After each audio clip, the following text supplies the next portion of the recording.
Сайн байцгаана уу? Монголын санхүүгийн мэргэжлийн шинжилгээтэй холбооны ээлж нээлттэй хичээл эхлүүлж байна. Хичээл 212. Энэ хичээлээр төв судалгааны арга зүйг өргөжүүлүүлэн авч үзнэ. Холбогдох ном болон нийгмийн энэ сүлжээнд тавигдсан блог нийтлэлийн хаягийг энэ дээр зааж өглөө. Энэ хичээлтэй холбоотойгоор жинлсэн ба жинлээгүй дундажийг тооцох хичээл 41-42 дисперсийг тооцоолох хичээл 43-45 корреляцийн шинжилгээний хичээл 94-ийг эргэн санахыг зөвлөж байна. За эдийн засгийн судалгаанд төвийн алдааг тодорхойлоход 68, 95, 99% үнэлгээний дүрмийг ашигладаг. За энэ дүрм нь хэвийн тархалтын хонх хэлбэлттэй дүрслийн 3 утгыг хэрхэн ашиглахыг агуулж байдаг. За энэ талаар өмнөх хичээл 94 дээр дэлгэрэнгүй тайлбарласан байгаа. Тийм учраас үүнийг эргэн үзхийг зөвлөж байна. За энэхүү өнөөдрийн хичээлтэй холбогдсон эмпирик тоо мэдээллийг ногоон өнгөөр ялган энэ дээр бичиж өглөө. За үүнд 8000 эд ангиас бүрддэг хэсгийн 12.5% буюу 1000 ширхгийг нь шалгажээ. Үүний дотор дээд чанарын эд анги 84% байжээ. Нийт хэсэгт ийм эд ангийн эзлэх хувь нь тэдгээрийн төвөрт эзлэх хувиас 2%-аас үнэмлэхгүй хэмжээгээр хэтэрхий байх ялгаатай итгэх магадлалыг 2 аргаар тодорхойлох зорилт тавигдсан. 1-р төвөр давталх, 2-р төвөр давтагдахгүй нөхцөлд тооцоолол хийх шаардлагатай. За үүнтэй холбогдуулан тооцоолын дорх хүснэгтийг бэлтгэсэн байна. За дорх хүснэгтийн эхний багнууд нь давтагдах төвөрийн хувийн жингийн квадрат дундаж алдааг тооцоолох томьёонд холбогдох том мэдээллийг орлууллаа. За энэ дээр нийт эд ангид чанарын дээд ангийн бүтээгдэхүүн эзлэх хувийн жин 84 байсан. За үлдэх хэсэг нь бол энэ чанарын дээд ангид бол хамаарагдахгүй гэсэн үг. Тийм учраас дисперсийг тодорхойлох томьёоны дохоо бол энэ 0.84-өө 0.16-аар бол бүржүүлж төвөрийн давталтын тоо 1000-д хуваахад давтагдах төвөрийн хувийн жин квадрат дундаж алдаа тодорхойлогдсон байна. За үүнийг цааш нь ашиглаж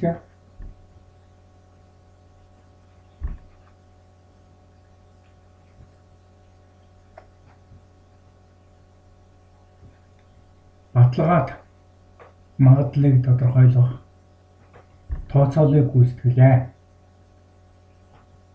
За нийт эд ангийн дотор чанарын дээд ангийн бүтээгдэхүүн 84% байсан. Иймд нийт хэсэгт ийм эд ангийн эзлэх хувь нь тэдгээрийн төвөрт эзлэх хувиас 2%-аас хэтрэхгүй байх ялгаатай итгэх магадлалыг тооцоолоход интеграл магадлалын хүснэгтийг ашигласан байгаа. За энэ хүснэгтийн талаар өмнөх 211-р хичээлдэр дэлгэрэнгүй авч үзсэн. За энэ магадлалын тодорхой эерэг тоо 2% буюу 0.102-оос хэтрэхгүй магадлалыг тооцоолоход энэхүү квадрат дундаж алдаа мөн энэ дельта 0.2 гэсэн том өгөгдөхүүнүүдийг ашиглаж За интеграл магадлалын том яв юу? Фи T-ийн тоон утгыг хүснэгтээс харлаа.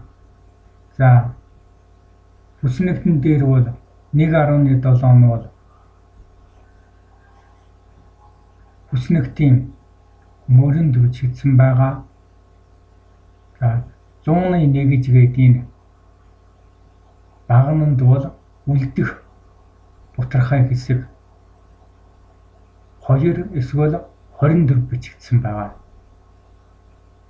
За тэгвэл энэ хоёр тооны уулзуур дээр байгаа интеграл магадлалын тоон утга бол 0.9153 байна. За иймэрхүү аргачлалын дагуу давтагдахгүй төвөрийн хувийн жингийн квадрат дундаж алдаа өмнө үзсэн томьёог ашиглан тооцоолсон байна. За харин бол дээрх давтагдах төвөрийн ялгаатай зүйл бол харин томьёон дахь энэхүү үжүүрийн хэсэг л байна. За давтагдах төвөрөө давтагдахгүй төвөрийн тооцооллын үнийн зөв байдал бол давтагдахгүй төвөрт нь илүү өндөр наривчлалтай байдаг. Тухайлбал одоо энэ алдааны бутархай хэсгүүдийг харьцуулан үзэхэд давтагдахгүй төвөрийн хувийн жингийн квадрат дундаж алдааны тоон утга бол бага байгаа нь харагдаж байна. За дараагаар нь бол энэ давтагдахгүй төвөрийн хувийн жингийн квадрат дундаж алдааг бол баталгаат коэффициент буюу баталгааны коэффициент буюу студентийн таргалтын шалгуур утгаар үнэлдэг. Эсвэл түрүүний дээрхэн хэлсэн мөн интеграл магадлалын хавсарт хүснэгтийн тоон утгаар бол үнэлж энэ дээр тавьсан. За энэ бол одоо энэ төвөд эзлэх хувийн жин 2-оос хэтрэхгүй гэсэн энэ дельтагийн утга бол энд байна. За энэ бол саяын тооцсон квадрат дундаж алдаа байна.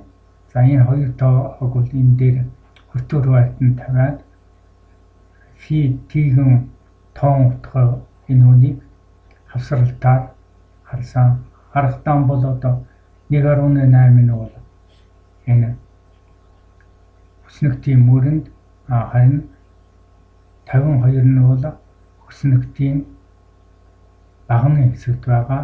Эдгээрийн огтлолдоор бас харахад бол энэ баталгаат магадлал буюу итгэх магадлалын тоон утга бол гарсан байгаа. За ингээд өнөөдрийн хичээлийг өндөрлөж байна.